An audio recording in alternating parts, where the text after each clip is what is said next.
Hi, welcome to Yo Puedo TV. My name is Jose Capelas, and I am your talk show host for today. Today I have Mr. Colon, a local educator, and Pastor Avila, who is a pastor of a local church. If you guys could real quickly sum up what you guys do in your work profession, starting with Mr. Colon. Well, as you said, I'm an educator in the community. I help train community health workers, people who offer anything from mental health services, community resources, medical assistance or access to medical care, that type of thing. Mr. Avila. My name is Moses Avila, pastor of Centro Cristiano de Grand Rapids, and we serve the local Hispanic community at large with a great emphasis in family structure. Alrighty, let's head out into our questions for today. Do you think that relationship violence is an issue for our teens today? I'm starting with Mr. Colon and work our way over to Ms. Avila. Yes, I do. For one thing, when they see it at home, the first lesson that they're learning is that they're devaluing themselves as humans. Whenever you have someone who is subject to violence, you tend to deny that person their humanity, the dignity of humanity. And once one stays in that type of an environment, what's learned is, okay, I have no value.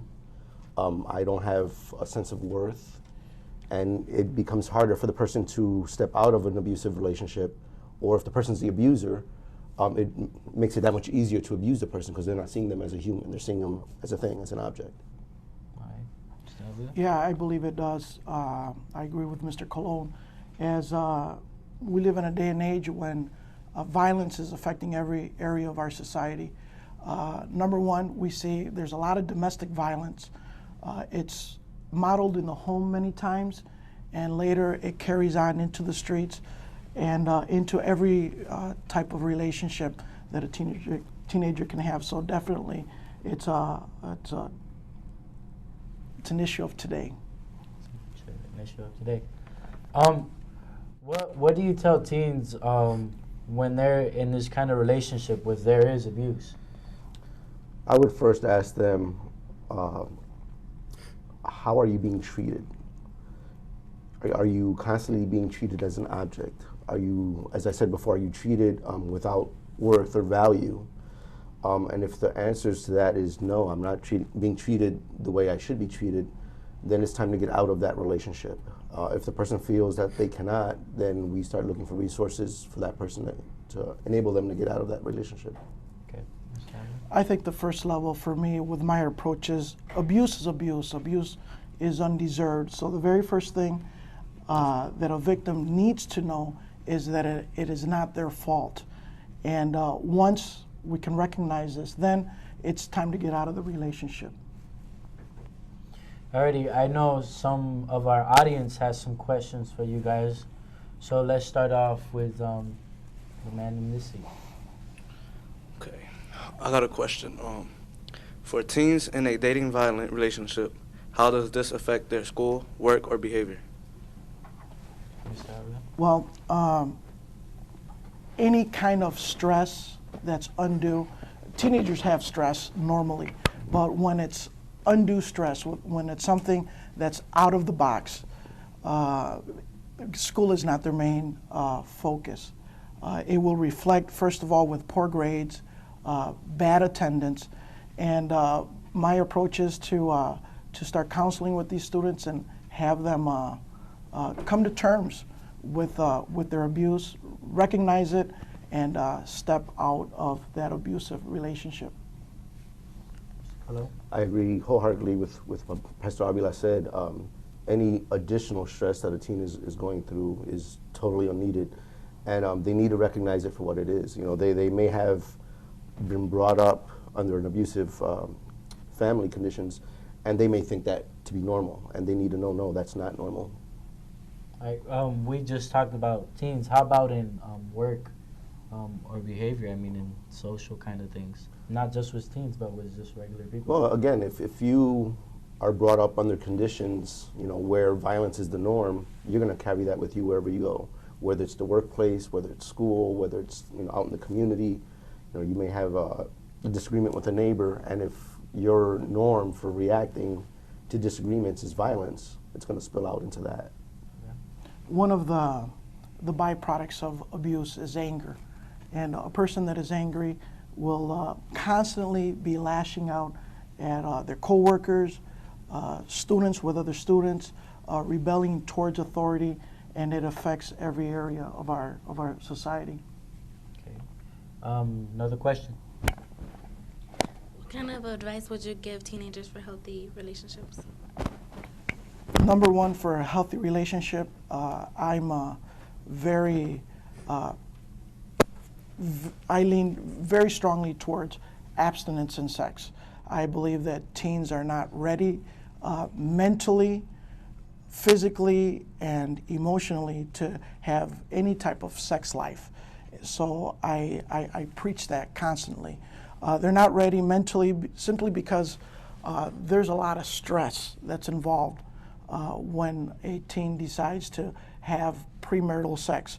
Emotionally, they're not really ready emotionally, just like they're not ready physically. For me, the most important message is abstinence for a healthy relationship. And the same way you need to develop as you're growing physically, you need to do so emotionally and spiritually as well. Sure. You need to know who you are. You need to know where your self-worth comes from. What is it that gives you a sense of validity? And when you're young, you may be developing that, but you're not there yet. And to come together into a physical relationship will totally detour you from that. So I agree wholeheartedly. Teens need to allow themselves to grow and develop emotionally, mentally, spiritually, physically before they get into any type of physical relationship. So would you say those are the most, what is that the most important fact or factors in a healthy relationship? I think it's one of the most important because of the way media portrays sexuality in today's world. It portrays it as something that's merely physical, something that has no emotional or spiritual ties to it. And when you get sucked into that lie, because that's what it is, let's call it what it is, it's a lie. When you get sucked into that lie, then you no longer treat sexuality with the reverence it should be treated with. I agree, yeah, I'm fine. Another question? Do you think that drug and alcohol abuse is a problem with the teens in our community? I think that drug and alcohol abuse have been a constant war for families, for the society at large. I remember years ago when I was a teenager, the government had a very strong campaign, and it was just say no. I think that if we go back in history, we're going to see that the temptations for drug and alcohol have always been a very strong enemy towards our youth. So definitely yes, even today, even more so.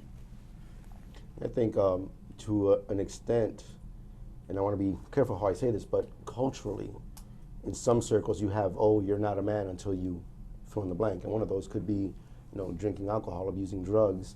And I think we need to educate today's youth, but also the families as well. You know what, if this is the way you were brought up, because I remember as a young boy helping my father help my sister move, and it was a hot summer day and he was drinking a beer and he passed me the can. And I'm thinking, oh wow, I guess I'm a man now. And granted, he didn't do it in the spirit of, oh, I'm going to turn you into an alcoholic. But we have this way of thinking that's too relaxed with alcohol. And if a parent is approving of it, then I'm thinking, oh, I can do this. This is okay for me to do. So then I'll go out and hang out with my buddies and, start drinking and getting into all sorts of trouble. So I think it needs to start at home, but also, start with the youth, but also at home, educating on both ends that, you know what, it's culturally unacceptable for young people to be drinking. Another question? Is that all of them? Well, we have come to the end of our questions and to the end of our show. Thank you for coming, Mr. My pleasure. Colon, Thank you Pastor very much. Avila. And this is Jose Capelas signing off. Thank you. I started on one of my questions.